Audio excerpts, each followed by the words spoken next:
नहीं लगती और वो लोग सोचते कि क्या है, कुछ होगा तो हम तो दूसरे डिपार्टमेंट में चले जाएंगे। पनवेल महापालिकेनं कोरोना काळात रुग्णांवर उपचार करण्यासाठी विकत घेतलेलं करोडो रुपयांचं वैद्यकीय साहित्य हे सध्या धूळ खात पडलंय.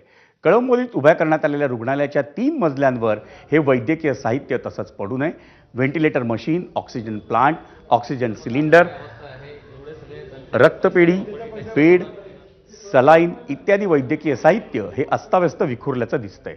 पनवेल महापालिका आणि सिडकोच्या दुर्लक्षापायी ही अवस्था झाल्याचा आरोप करण्यात येतोय.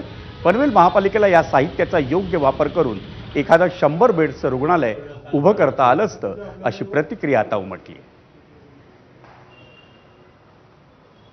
आज तुम्ही पाहिले बेड एवढ्या चांगल्या पद्धतीचे आहेत, ऑक्सिजनच्या यंत्रणा खूप चांगल्या पद्धतीचे आहेत. आज व्हेंटिलेटरसाठी लोकांना आज घरोघरी दारोदारी फिरावा लागतो, परंतु त्यांना कधी आयसीयूची रूम मिळत नाहीये. आज इथे या ठिकाणी जर हॉस्पिटल आपण निर्माण केलं असता तर आज जनतेला त्याचा उपयोग झाला असता.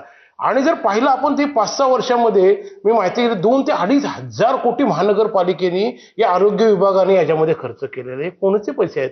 हे जनतेचे टॅक्सचे पैसे आहेत. हे मला जनतेला दाखवायचे होते का अशा पद्धतीने तुम्ही सिडको इकडे महानगरपालिका सांगेल माझं नाही अधिकार, म्हणजे लोकांच्या पैशाचा उपयोग काय? ठाण्यातल्या 100